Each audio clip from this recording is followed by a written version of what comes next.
Muchas gracias por estar otra vez con nosotros en uno más de los programas que estamos haciendo sobre la innovación y las condiciones necesarias para que la innovación sea exitosa. Ya hemos hablado en algunos otros de los programas que hemos tenido, que no basta con la innovación, sino que la innovación tiene que ser buena y tiene que tener condiciones para ser aceptada. En esta ocasión nos acompaña la maestra Margarita Ontiveros y Sánchez de la Barquera. Margarita es alguien que ya estuvo trabajando algún tiempo aquí en DGTIC. Ella es licenciada en comunicación y luego tiene una maestría en comunicación educativa, y su carrera profesional se ha desarrollado muy de la mano, digamos, del uso de las tecnologías en la educación, y ella ha estado encargada de proyectos, yo creo que importantes incluso a nivel nacional. Una de estas cosas que te empujó fue la creación de la Universidad en Línea de la SEP. Estuvo también en la Facultad de Estudios Superiores Cuautitlán, fue encargada de extensión universitaria ahí, de introducir un programa de ediciones de tiro corto, usando impresoras de Xerox, algo que en ese momento era bastante novedoso. También estaba en CONACYT, donde estuvo encargada de la creación de un consorcio para la adquisición de los materiales de las revistas de investigación. En fin, tiene una trayectoria bastante amplia. Entonces, Margarita, me gustaría empezar preguntándote ¿por qué te gusta esto de la innovación? Porque yo creo que la manera de ir avanzando, ¿no? Si uno siempre sigue haciendo lo mismo, pues nunca podemos, sobre todo, introducir cambios que nos permitan hacer mejor las cosas, y yo creo que el terreno de la innovación es eso, ¿no? Es aquellos espacios donde las cosas no funcionan tan bien y buscar la manera inventivamente de qué hacer para que eso funcione mejor, ¿no? Entonces creo que ese es el espacio donde la innovación y la creatividad se dan. Y yo siempre estuve como muy ligada a la cuestión del uso de la tecnología. A lo mejor ahí sí tiene que ver mi paso de muchísimos años en la UNAM.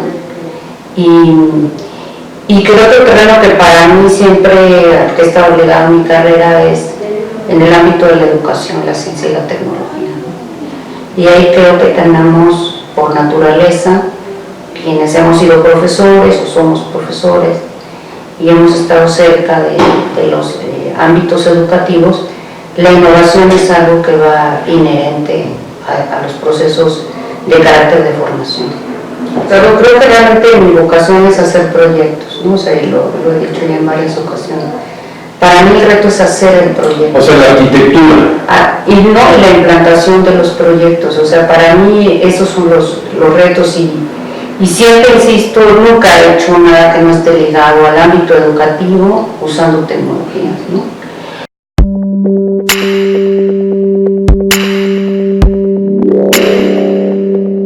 Yo en alguna ocasión tuve que hacer un proyecto, construirlo conceptualmente, y pensar que había que hacer esto, había que hacer aquello. Y una vez que eso arrancó, yo dirigí la empresa que hizo ese proyecto, después de hacerlo durante 3 años, todo esto en periodos sabáticos. Cuando acababan los periodos sabáticos me decían, quédate a dirigir. Yo decía, no, porque yo no soy chofer, yo soy ingeniero que hizo el camión, ya lo estoy funcionando, ahora ustedes manéjenlo. Yo tengo un poco de eso, ¿no? Del reto, de que uno lo que quiere hacer es construir el camión, ver que el camión ya funcionó, que se pasó por la cabeza de que dónde poner las ruedas, qué potencia para el motor, qué tipo de combustible, etcétera, etcétera. Lo pruebas, no sale la primera, haces ajustes, pero una vez que está funcionando el camión, lo dejas en manos de otro para que conduzca. ¿Es correcta esa visión en tu caso? No del todo, porque... ¿A ti te gusta manejar? No, lo que pasa es que, como comentaba yo, la tecnología avanza rápido siempre. Entonces, cuando tú empezaste a hacer un proyecto y te fuiste por alguna tecnología, después empieza a haber otras, ¿no?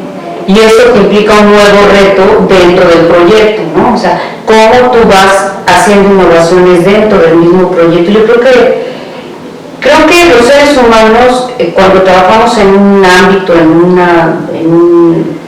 un proyecto, que después se hace un programa, para ser más precisos, siempre tenemos terreno para la innovación, si siempre estamos encontrando que hay retos que resolver y problemas que requieren ajustes y cambios. Yo no creo que haya una sola actividad humana que uno pueda considerar que es acabada. Uno las abandona en el mejor de los casos, pero no son acabados, ¿no? Entonces, sí, yo creo que siempre es posible estar haciendo cambios. Lo que pasa es que cuando tú hablas de hacer un proyecto, estás desde la etapa de la planeación del proyecto,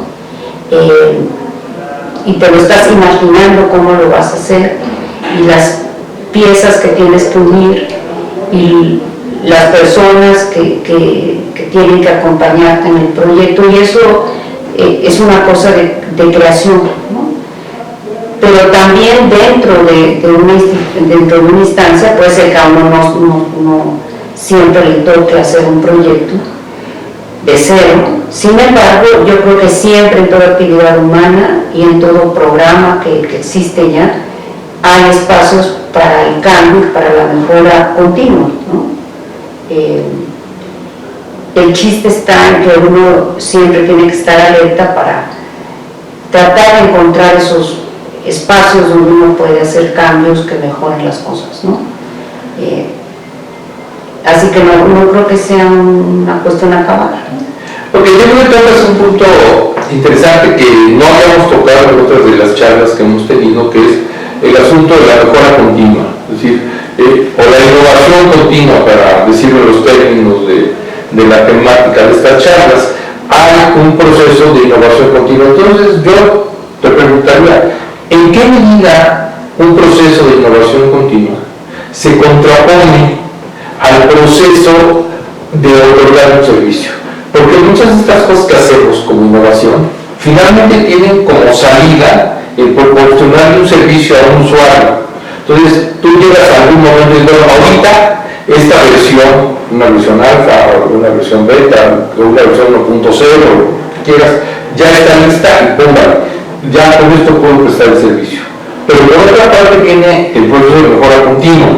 Entonces, la misma persona que está prestando el servicio va a seguir desarrollando, o tiene que haber nada más alguien desarrollando y luego argumentando. Es un poco como todo este proceso de generación de software, ¿no? Tú entregas una primera versión que ya corre y muchas veces, entre comillas, los primeros usuarios siempre son los que van pagando el pago porque no es compatible con no sé qué, no es compatible con no sé qué. Y las versiones estables no necesariamente son la última versión, ¿no? Más bien nunca son la última versión.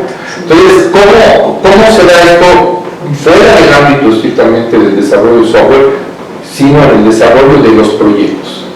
Bueno, yo creo que tú partes de esto que habías comentado, tú le apuestas a cierta tecnología y a cierta versión de esa tecnología, sabiendo que en el momento en que hagas la implantación del proyecto, va a haber cosas que aunque tú puedes prever algunas y otras las vas a tener que ir midiendo en el campo, ¿no? O sea, en el momento en que estás ya pasando a la implantación del proyecto y te vas a enfrentar con problemas que a lo mejor no habías visualizado, ¿no? Porque tienen que ver con un lugar específico, una situación que no es estándar, ¿no? Y que te va a implicar justamente tener que pensar cómo solucionas en ese momento el problema o qué cambio le tienes que añadir a tu proyecto para que éste se adapte a estas circunstancias, ¿no? Por supuesto que ya tienes el carro en marcha, ¿no? Y eso no significa que tengas que parar el carro para hacer los ajustes.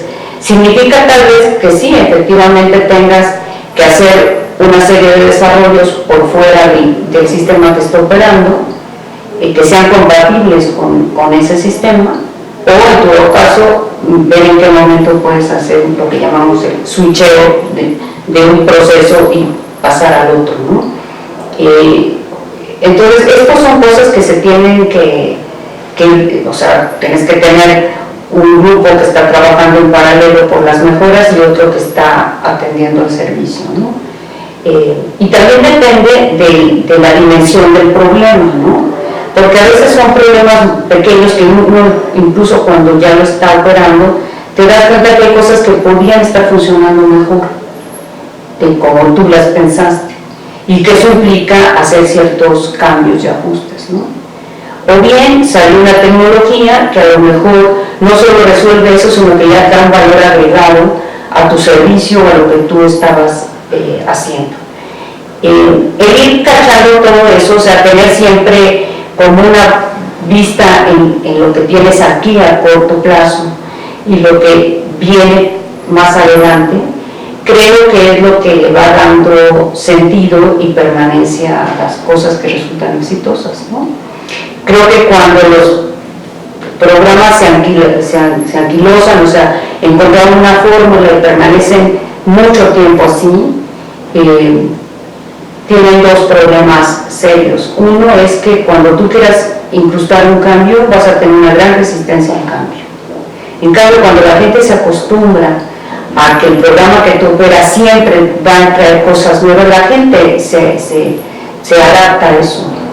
Cuando tú le haces pensar a la gente que esto ya está así y no va a tener ningún cambio, a la larga vas a tener que hacer cambios, ¿no? Porque vamos evolucionando, ¿no? Como personas, como seres humanos, como sociedad, y más tarde que temprano se va a requerir que ese programa o ese proceso se ajuste a unas nuevas realidades, ¿no? Y esos cambios abruptos son los que después tienen procesos de mucho rechazo por quienes operan el programa y por quienes son usuarios o benefactores de ese programa.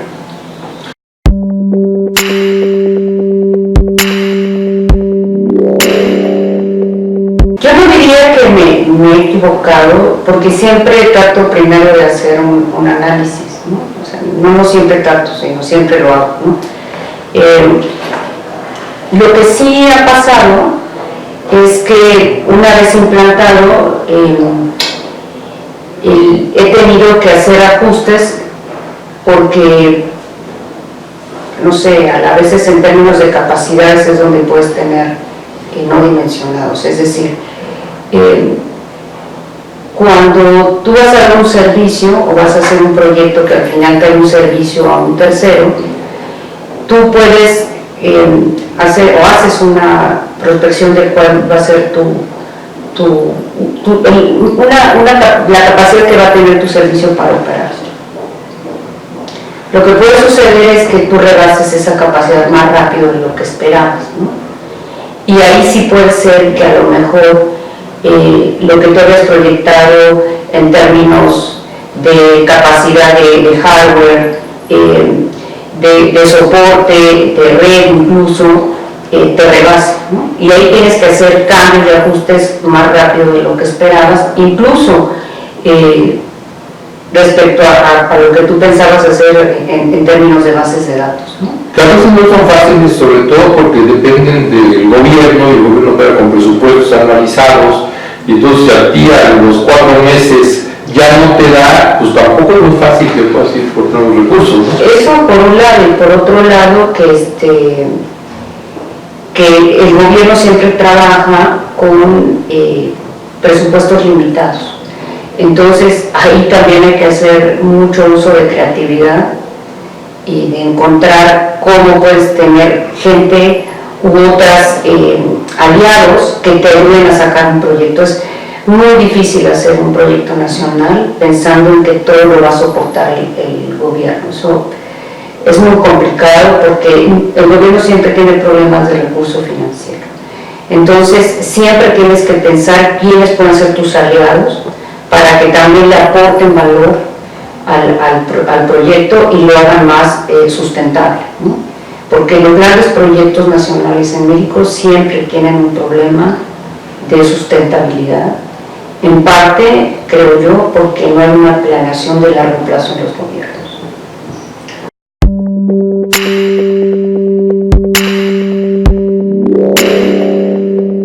Y dentro de estos proyectos que has llevado, ¿hay algo que para ti sea especialmente satisfactorio, que digas, esto me ha hecho sentir como nunca? Yo creo que todos, a lo mejor más los que he podido hacer para muchas instituciones, ¿no? como la Universidad a Distancia, me parece que es un proyecto que era indispensable en un país como México y que sigue ahí. Podríamos valorarlo y evaluarlo de muchas maneras, pero lo cierto es que hoy por hoy es una universidad que da un servicio a muchos mexicanos que si no existiera no podrían estudiar una carrera, ¿no? Y fue creada con ese espíritu y me da mucho gusto saber que se entiende así como una necesidad para una población como México. Y yo creo que ha habido otros que creo que han coadyuvado a mejorar ciertas etapas, procesos, ¿no? Pero yo creo que en general de todos yo me siento satisfecha de lo que hice. A veces cambian después las situaciones y ya no logran trascender como deberían, pero bueno, eso ya no me toca a mí ese tipo de decisiones, ¿no?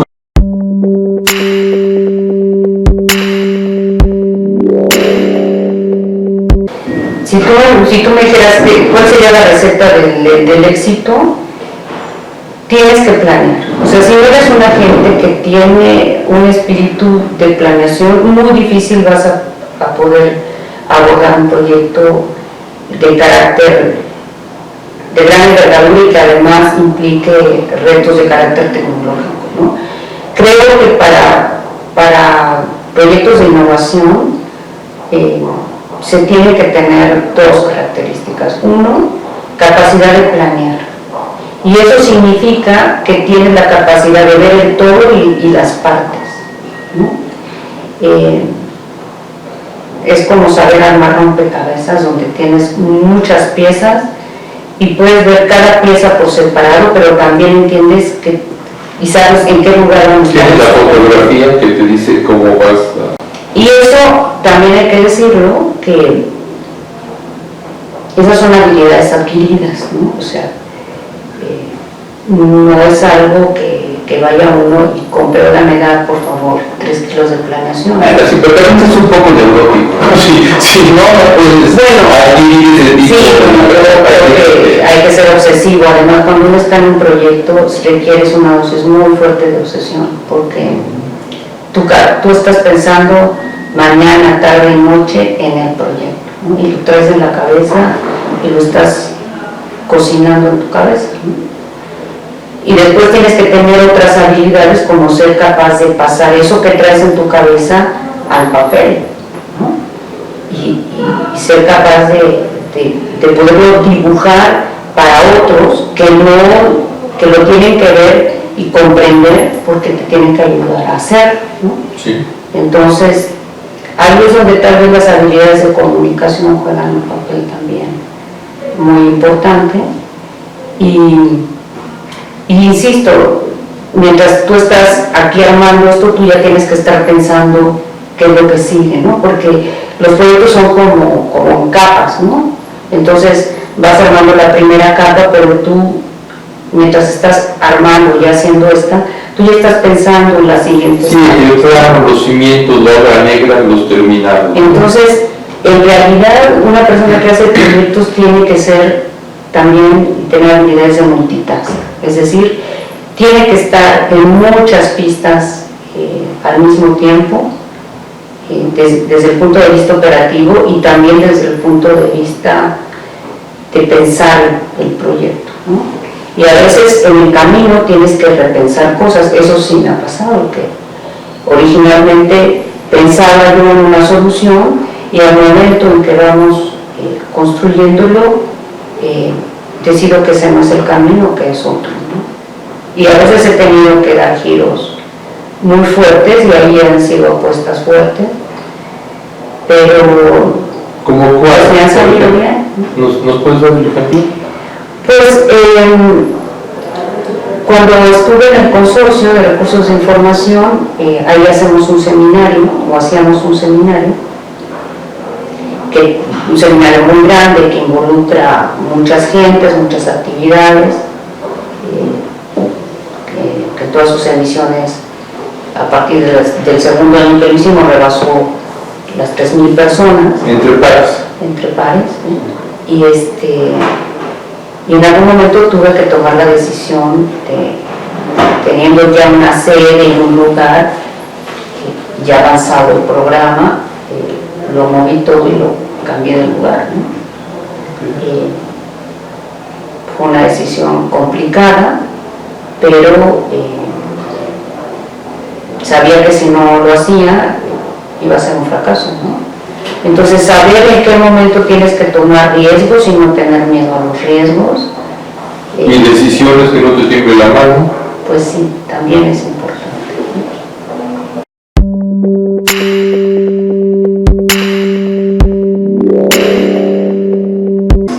¿Qué tan complicado es en un país como México conseguir gente capacitada tecnológicamente para aterrizar lo que se te va a ocurrir? Es muy complicado. Es muy complicado. Porque por los salarios, por las capacidades, por el número limitado de gente, por presupuestos. Yo creo que por todo eso junto, o sea, todo lo que tiene. no, sí, o sea, la gente te dice que sabe hacer algo, pero cuando tú empiezas a ver qué realmente la gente sabe hacer, te das cuenta que tenemos un problema serio de formación en los niveles educativos, cosa que he constatado en todos los proyectos que he hecho. Y a veces tú tienes que formar a la gente, o acabarla de formar, O actualizar. a veces desactualizar, pero a veces es que no traen las habilidades mínimas necesarias, aunque en el papel el perfil del profesional dice que perenganito cuando termine la carrera sabrá hacer tal cosa, y resulta que no. Y eso es complicado. Ahora, cuando encuentras gente talentosa, te pasan a veces dos cosas, ¿no? Que ellos se saben muy talentosos y por lo tanto se quieren vender muy bien, lo cual está perfecto, nada más que cuando uno trabaja con recursos financieros reducidos o acotados, pues es muy complicado tener gente muy bien preparada que se sacrifique y diga, bueno, pues no me importa, yo por este proyecto lo voy a hacer por 2 pesos, ¿no? Entonces, a veces sí me encuentro con gente muy buena, pero que no hemos podido retener o contratar porque no contamos con el recurso financiero, ¿no? Y en otros casos, pues logras combinar estas dos cosas, pero a veces también, sobre todo en chicos muy jóvenes,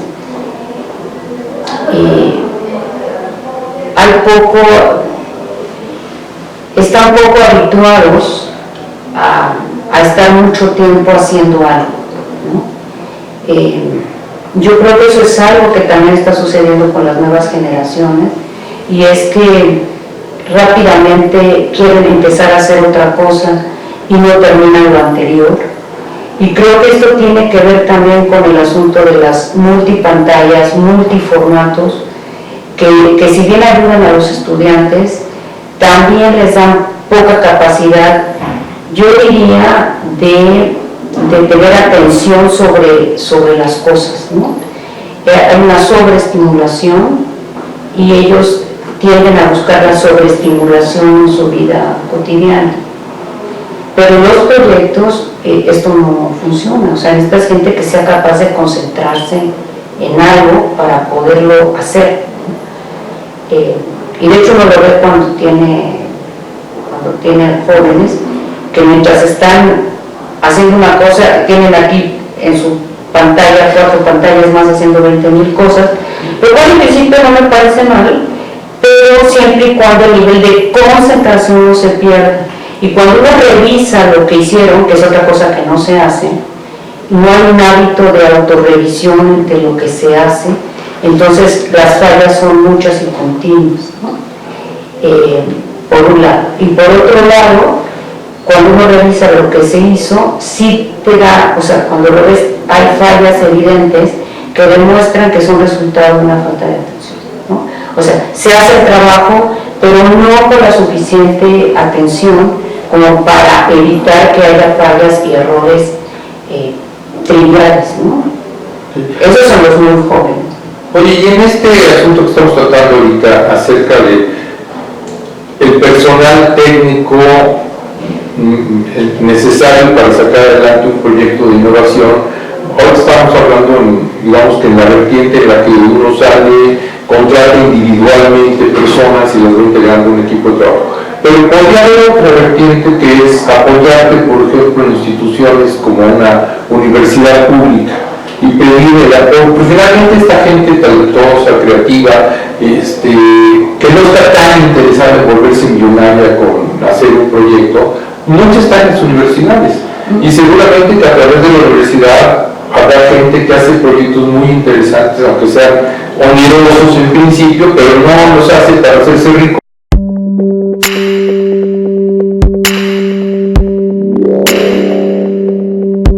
¿Qué tanto es realmente una alternativa a acercarse a las instituciones? Bueno, yo lo he hecho miles de veces, ¿no? Porque no estoy en la universidad en general y en la pública en particular, pero creo que las universidades cuando participan en proyectos tienen un problema que está más relacionado con su carácter administrativo. Siempre la parte de la administración de los proyectos es compleja porque carga uno con toda la burocracia de la institución, y cuando uno involucra a las universidades, que en principio eran como mucho más ágiles para ciertos procesos, ahora se han vuelto también muy complejas, ¿no? Entonces, a los tiempos de operación del proyecto les tienes que añadir los que le va a agregar la propia institución para poder empezar a hacer o empezar a ayudar en el proyecto, ¿no? Creo que ahí todos estamos viviendo una sobreregulación que perjudica a los proyectos para que estos sean ágiles y puedan salir en tiempos razonables, ¿no? Yo por supuesto que no estoy en contra de la regulación, creo que es fundamental, y más en un país como México, pero sí creo que se ha caído en una sobreregulación, y de hecho a veces se piden cosas que desde mi punto de vista pues no tienen ningún fundamento lógico ni va a ayudar en nada, ¿no? O sea, alguien lo puso, un paso, un reglamento, una norma, cuando preguntas, ¿pero esto para qué lo vamos a hacer? Nadie te puede explicar cuál es la razón de, ¿no? Entonces creo que ahí sí tenemos un hándicap como instituciones para efectos de la innovación. Sería muy bueno innovar en eso, ¿no? Y tratar de meterle un poquito más de coco de cómo mantener un proceso de regulación que facilite la transparencia, que evite la corrupción, pero que al mismo tiempo no se convierta en un papeleo que verdaderamente va en contra de la capacidad de hacer cosas, ¿no? Sí, siempre el manejo de los dineros públicos se vuelve complicado, justo por todas estas cosas que tú acabas de decir, ¿no?